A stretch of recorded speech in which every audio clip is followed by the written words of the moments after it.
All right, guys, we're all fueled up here. Had a little drink from the holiday pantry, and as you can see, this is the current configuration of the bike. I got the windshield more erect. I got the handlebar risers. I think I have to change the way I have this tightened up. You can see there's too much of a gap right there. I think I have to loosen the front a little bit. If you see, it's touching, and then maybe snug this up a little bit and have maybe 1/8 of an inch or just a little bit of space there. And of course I have my cruise control. It's been outside and you can see already there's a little bit of rust up here. I don't know if you guys can see that.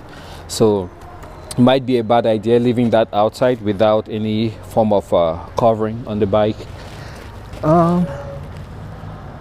Something like a hole right here.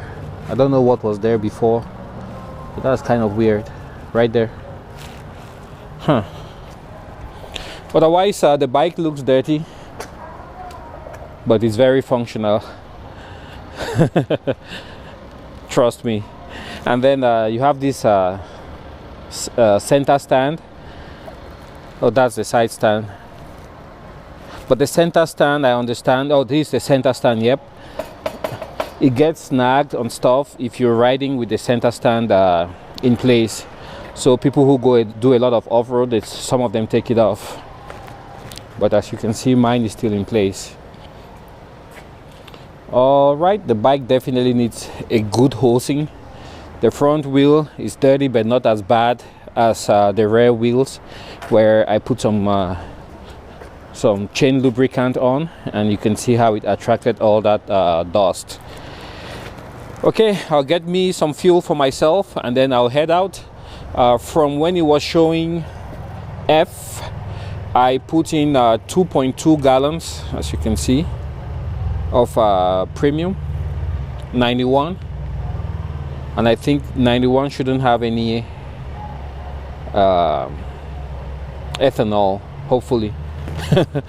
If it doesn't have ethanol, then it's more stable and it's gentler on some of their fuel systems. All right, I'll see you guys here when we take off.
And from this highway 2, we're gonna be going 5 miles south.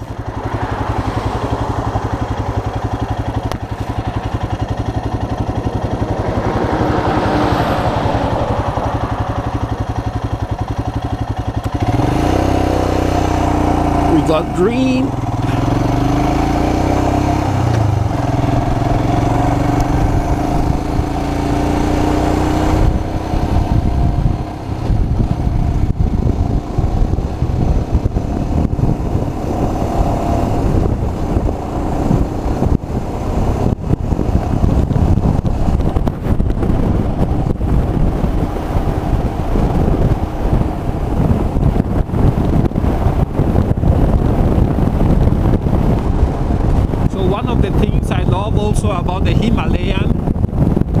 that the fuel consumption is very good.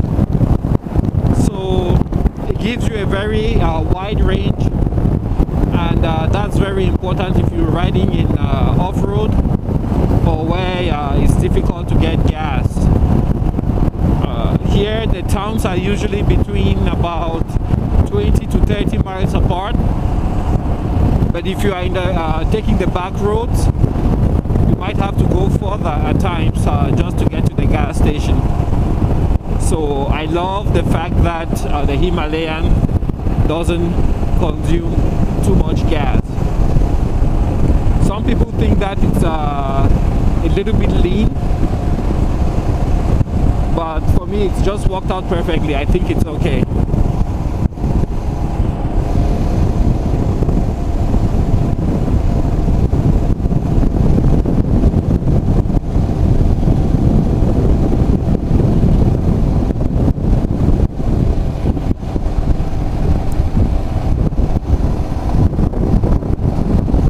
Beautiful, beautiful big sky country here.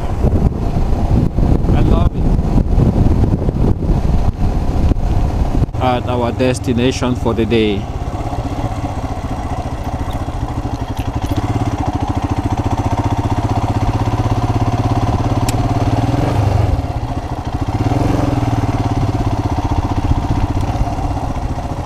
Here it is, guys.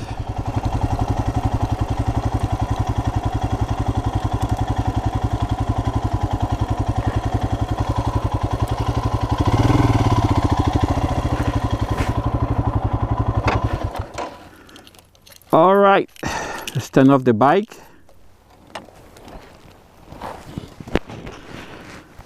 So yeah, we made it in one piece. As you can tell, we're going highway speed. You can see right here all the bugs that we hit. Still a little bit cool at night, so we don't have as many bugs. So this plaque says that oil was first discovered in North Dakota by Amerada Petroleum Corporation on April 4th, 1951. This Williston Basin discovery, Clarence Iverson #1, opened a new era for North Dakota and reaffirmed the confidence of her people in the opportunities and future of this great state. Dedicated October 25th, 1953, Tioga, North Dakota. So right where we're standing right now is where the first oil well was drilled. Successful oil well in North Dakota. So the name of the well, of course, is the Clarence Iverson #1. We're sitting right here at the top of a plateau, and over there you can see a lot of oil installations, tanks. Back in about 3-4 years ago, a lot of that oil was transported in trucks, but now there's pipelines crisscrossing the state, and it has reduced the amount of oil field traffic on the roads by a lot. A few years back, you would have had trucks going back and forth on here.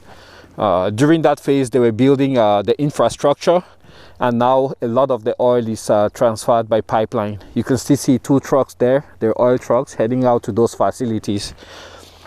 North Dakota also has this particularity that it's very windy out here. So if you look out in the horizon there, we have windmills that have been built recently. I don't know if the build out is over, but there's a massive wind farm over there. There's also one between Minot and Bismarck, and many areas of the state you have these wind farms. So according to what the story, how the story goes, they said on that April 4th, it was early in the morning. There was snow on the ground. It was cold. The crew had been drilling for so many days, and they were not even sure there was oil out here. Back then, they don't have the modern techniques like using seismology to study the underground rock formations.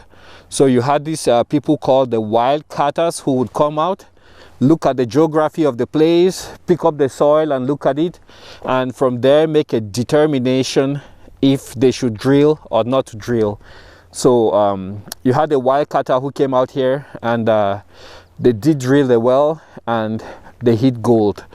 So there was a boom in the 1950s when the price of oil went up in the 80s. There was another boom, and then just when they thought all the wells were dry, then came hydraulic fractioning, which is called fracking, where you inject liquid under pressure, and then you know, it gets into the cracks in the rocks and extracts every last bit of oil. And that made North Dakota, you know, to become one of the top producers of oil in the United States.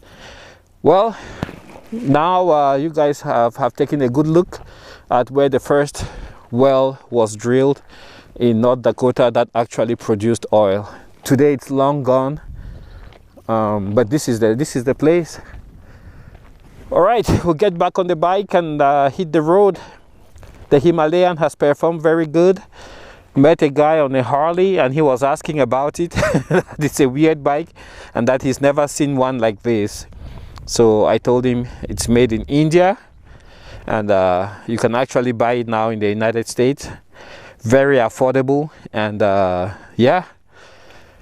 Alrighty, I think I got the battery charged enough to where it can actually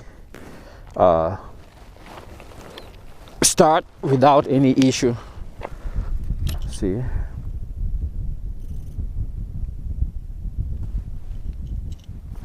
second gear, let's get it in neutral.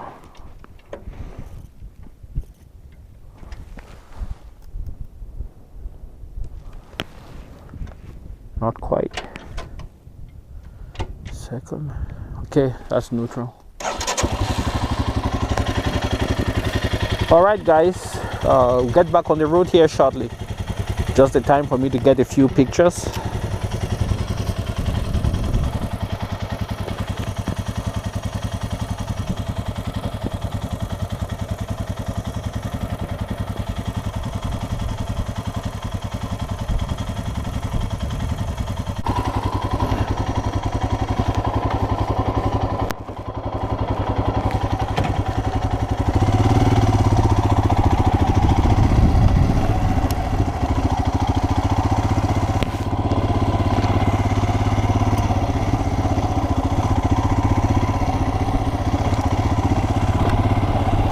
Okay, time to hit the road.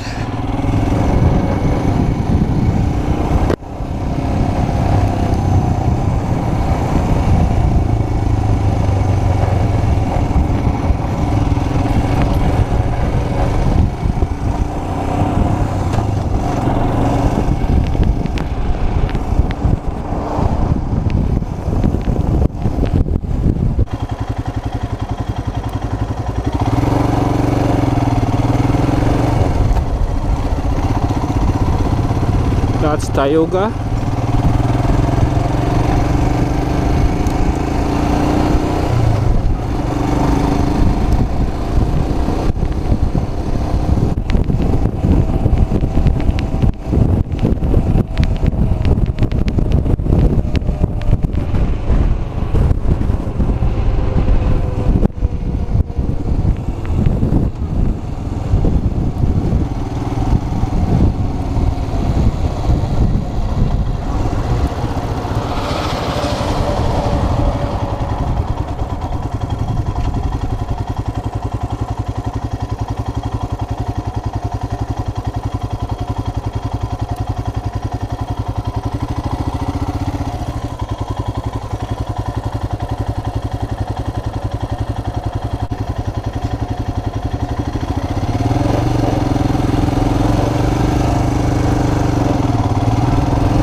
There were man camps here, but they're all gone.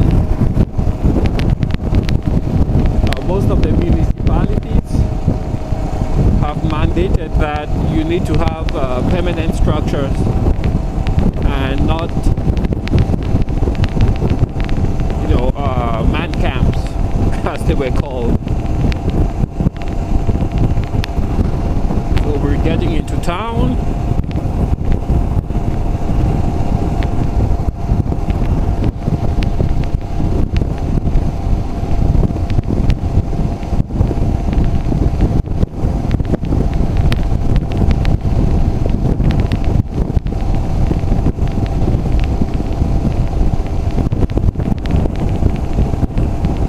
Tioga has changed a lot.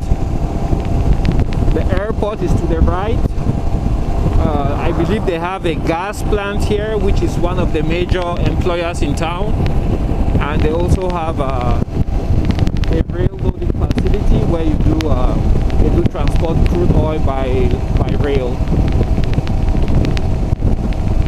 Apart from that, you have many smaller energy companies, contractors, who supply specialized services to the oil field.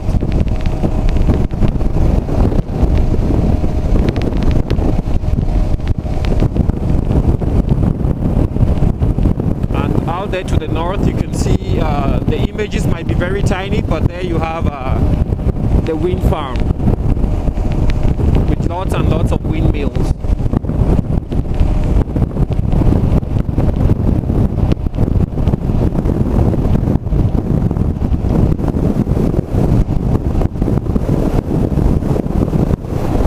Used to be a trailer park. Most of the trailers are gone.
The gas plant over to the right of your screen. On the left, you can see the new apartment buildings that were built during the war.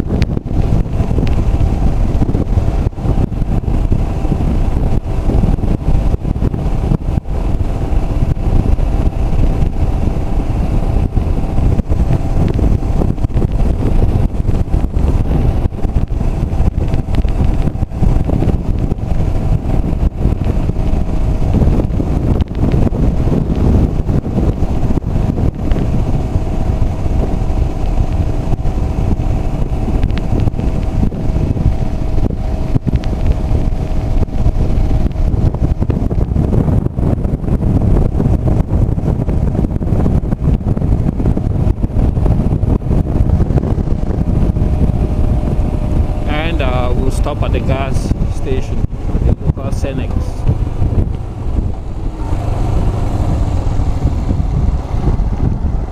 We don't need any gas for now, but yeah, we'll just stop here so you guys, reason I came to town was so that you guys could have a look at what Tioga looks like. And if you used to live here, you might want to see the difference, how much has changed.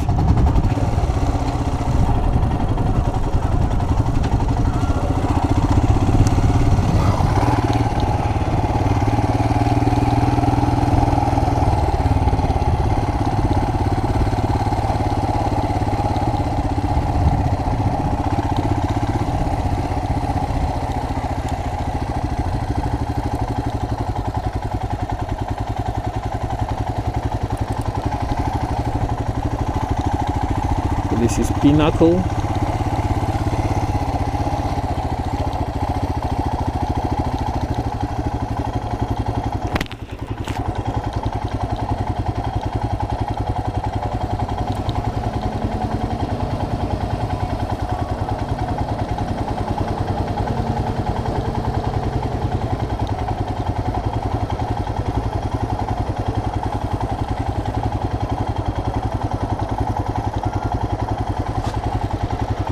Alright guys, thanks for watching, and I'll see you guys on the next video.